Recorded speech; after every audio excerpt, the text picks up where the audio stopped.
بجد ما كنتش مصدقه انك انت لما تحطي الكريمه في نص الكيك تطلع معاكي بالحلاوه دي.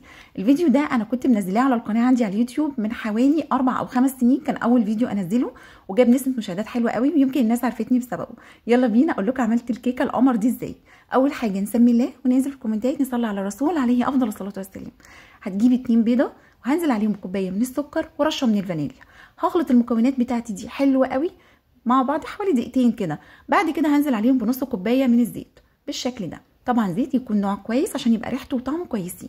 بديله تقليبه كده معايا حلوه قوي يختلط المكونات مع بعض. يكون عندي كوبايتين من الدقيق، الكوبايتين بشيل منهم معلقتين كبار دقيق، يعني كوبايه قولي كده كوبايه الا تلت او كوبايه الا معلقتين كبار، يعني هتحطي الكوبايه دقيق كامله والكوبايه الثانيه ناقصه معلقتين كبار من الدقيق. هشيل معلقتين دقيق دول وهنزل مكانهم معلقتين كبار من الكاكاو الخام الاسباني، وهنزل بمعلقه كبيره من البيكنج باودر عليها معلقه كبيره من الخل، بتلاقيهم تفاعلوا كده مع بعض وده كده احلى محسن. طبعا بخلط المكونات، هي عندي كده هتبقى عجينه تقيله. هكون عندي كوبايه ميه سخنه مش مغليه، بس تبقى سخنه قوي، يعني كوبايه ميه سخنه مش مغليه بنزل بيها بالشكل ده وابدا اخلط الكيك بتاعي. بيفك معايا وبتبقى عجينه كيك تجنن. الكيكه دي من اروع انواع الكيك اللي ممكن تجربيها، حلوه قوي قوي. هقلبها بالشكل ده وهوريكم دلوقتي قوام الكيك معايا بقى عامل ازاي. تجنن، من احلى انواع الكيك اللي ممكن تجربيها. بالظبط خلطتها دقيقتين 3 مش كتير، بقت معايا بالشكل ده. بجيب الصينيه بتاعتي بكون مسحها بالزبده ورشه فيها رشه دقيق، وبنزل بخليط الكيك بتاعي بالشكل ده كده بمنتهى البساطه. بعد كده هركن بقى الكيكه الحلوه بتاعتي دي كده على جنب، ونبدا نجهز مع بعض الكريمه اللي احنا هنضيفها في نص الكيك. اول حاجه عندي كوبايتين كبار من الحليب او من اللبن، هنزل عليهم بمعلقتين كبار من السكر ومعلقتين كبار من النشا ورشه من الفانيليا.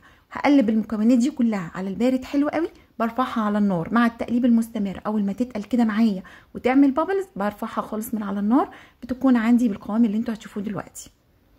بقت بالقوام ده كده. انا هفضيها في كوبايه عشان تبقى سهله معايا وانا بنزل بيها في نص الكيك بالشكل ده كده. تجنن، من احلى واروع انواع الكيك اللي انت ممكن تجربيها. باخد الكيكه بتاعتي، طبعا دي صينيه سهله الفتح فبحطها كمان في صينيه الومنيوم تكون اوسع شويه، وبدخلها الفرن على درجه حراره 180. اخدت معايا 45 دقيقه، طلعت من الفرن بالحلاوه اللي انتوا شايفينها دي.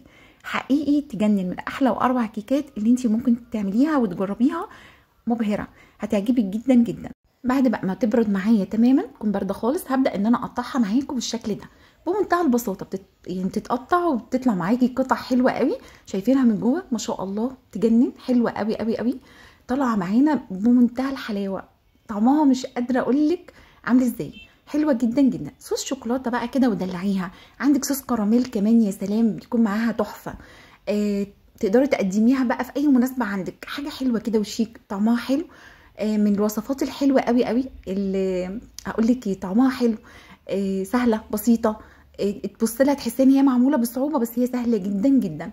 من احلى واروع الوصفات اللي ممكن تجربيها.